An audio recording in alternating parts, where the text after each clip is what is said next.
क्या सच में गंगा स्नान से सारे पाप धुल जाते हैं? क्यों कहा जाता है कि गंगा का जल कभी सड़ता नहीं है या उसमें कीड़े नहीं पड़ते हैं? क्या गंगा स्नान केवल एक धार्मिक परंपरा है? तंत्र साधक कुछ विशेष रात्रियों पर साधना के लिए गंगा का तट ही क्यों चुनते हैं?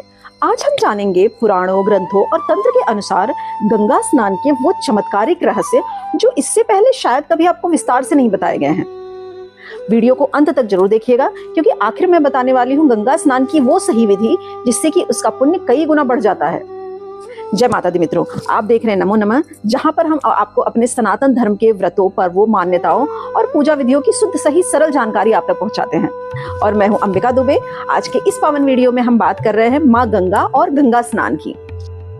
गंगा केवल नदी नहीं है, यह माँ आदि शक्ति भगवती का तरल रूप है। पुराणों, वेदों, तंत्र शास्त्रों तीनों के अनुसार माँ गंगा को त्रिलोक शुद्धकारिणी कहा गया है। सनातन धर्म में इन्हें स्वर्ग से धरती पर अवतरित दिव्य शक्ति माना गया है। पुराण कहते हैं राजा भगीरथ की कठिन तपस्या से माँ गंगा धरती पर आई ताकि पूर्वजों का उद्धार हो सके। इसलिए गंगा का जल केवल पानी नहीं है, यह एक आध्यात्मिक ऊर्जा है। गंगा जल में चंद्र ऊर्जा यानी सोम तत्व और शिव तत्व का विशेष संयोग है। पुराणों में वर्णन आता है कि माँ गंगा का उद्गम भगवान विष्णु के चरणों से हुआ और फिर भगवान शंकर ने उन्हें अपनी जटाओं में धारण किया। इसीलिए गंगा में विष्णु तत्व और शिव तत्व दोनों का संयोग है। और तंत्र शास्त्र कहता है यही संयोग इन्हें साधना के योग्य बनाता है।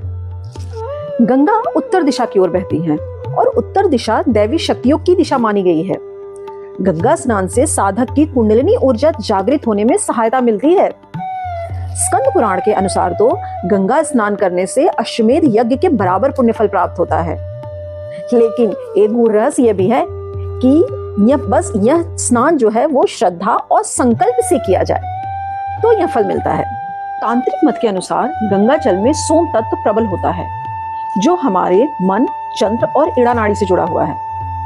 जब साधक गंगा में स्नान करता है तो उसका आभा मंडल शुद्ध होता है और नकारात्मक शक्तियों का प्रभाव कम होता है।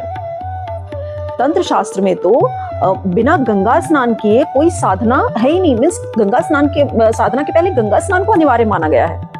कुछ तांत्रिक साधनाएं विशेष तिथियों पर तो गंगा तट पर ही की जाती हैं, जैसे कि महाशिवरात्रि, अमावस्या, ग्रहण काल वगैरह पर। तंत्र के अनुसार अमावस्या को शक्ति साधना की रात्रि कही गई है। ऐसा माना जाता है कि अमावस्या पर स्नान करने से पितृदोष शांत होता है और ग्रहण काल पर स्नान करने से ग्रहों के नकारात्मक प्रभाव कम होते हैं और अदृश्य बाधाएं भी कम होती हैं। योग और तंत्र के अनुसार गंगा को ईड़ा नाड़ी का प्रतीक माना गया है। ईड़ा नाड़ी शीतलता, मानसिक शांति और चंद्र ऊर्जा से संबंधित है। जब व्यक्ति गंगा में स्नान करता है तो वह अपनी ईड़ा नाड़ी को सक्रिय करता है। गंगा का उद्गम हिमालय से होता है और इसका जल खनिज समृद्ध चट्टानों, घने जंगलों, औषधीय जड़ी बूटियों से होकर बहता है, जिससे कि उसके सूक्ष्म कण जल में सम्मिलित हो जाते हैं। यही कारण है कि पारंपरिक रूप से गंगा स्नान से अनेकों रोग और बीमारी संबंधी समस्याओं में भी लाभकारी माना जाता है। अब हम बात करते हैं गंगा स्नान की सही विधि की, जिससे कि उसका कई गुना आपको पुण्य फल प्राप्त हो।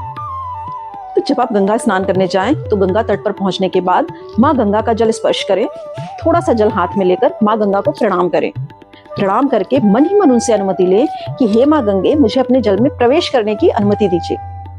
और फिर आप गंगा जी में प्रवेश करें और स्नान करें। डुबकी लगाकर स्नान करें, अच्छे से स्नान करें। कहा जाता है कि डुबकी लगाना जरूरी होता है, तो आप डुबकी लगाकर स्नान करें, अच्छे से स्नान करें। स्नान करते वक्त आप मन ही मन माँ गंगे का जाप करते रहें, माँ गंगे का मंत्र जाप करते रहें। उनका मंत्र है ओम ह्रीम गंगाय नमः, ओम ह्रीम गंगाय नमः। ये मंत्र आप 11 बार, 21 बार, जैसे भी आपकी आस्था श्रद्धा हो उतनी बार आप जाप कर सकते हैं। गंगा स्नान करने के बाद, उनका जाप करने के बाद जब आपका स्नान पूरा हो जाए तो आप फिर 3 बार जल अर्पित करें। जल किसे अर्पित करना और कैसे करना है बताती हूँ। किनारे पे या गंगा जी में खड़े हो जाएं, जहां भी आप कंफर्टेबल हो। अंजलि में जल ले लें और अंजलि में जल लेकर, उसके लिए किसी लोटे और बर्तन की जरूरत नहीं है। गंगा जी में खड़े हो, किनारे पर खड़े हो, अंजलि में जल लें। जल लेकर 3 बार अर्पित करें। पहला जल भगवान सूर्य को, दूसरा जल भगवान शंकर को और तीसरा जल अपने पितरों को।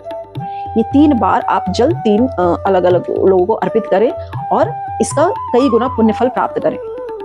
और एक बात, जब आप गंगा जी में डुबकी लगा रहे हैं तो माँ गंगा से प्रार्थना करें कि हे माँ गंगे, मेरे अंदर की जो भी नकारात्मकता है उनका आप विनाश कीजिए और मुझे निरोगी और दीर्घायु बनाइए। इस तरीके से प्रार्थना करके आप स्नान कीजिए, गंगा जी में जल अर्पण कीजिए और उसके 3 गुना पुण्य फल की प्राप्ति कीजिए। एक बात और, ऐसा माना जाता है कि इसका फल आपके परिजन को भी मिल सकता है गंगा स्नान का, क्योंकि आपने तो स्नान कर लिया, अब आपके जो रिश्तेदार हैं, परिजन हैं, माँ बाप हैं, भाई बहन है, दोस्त, उनको कैसे उनके पुण्य फल की प्राप्ति हो। तो इसके लिए माना जाता है कि आप उनके नाम से भी गंगा जी में डुबकी लगा सकते हैं, जिससे कि उस पुण्य का, गंगा स्नान के पुण्य का कुछ अंश उन्हें भी प्राप्त होता है।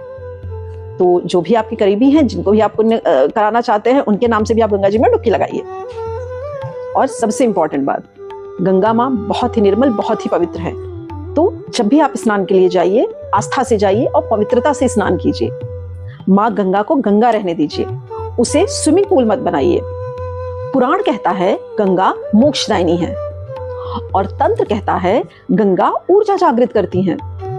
योग कहता है गंगा नाड़ी संतुलित करती हैं और विज्ञान कहता है गंगा प्राकृतिक शुद्धिकरण करती हैं। इसलिए गंगा केवल आस्था नहीं है, यह एक सूक्ष्म आध्यात्मिक विज्ञान है। अगर आपको आज का विषय गंगा स्नान पर या गूढ़ और रहस्यमय जानकारी पसंद आई हो तो लाइक करें, वीडियो को शेयर करें और नमो नमः चैनल को सब्सक्राइब करें। मैं हूं अंबिका दुबे, मिलते हैं अगले किसी एक नए सनातन विषय पर। तब तक आज्ञा दीजिए। जय मां गंगे, नमो नमः।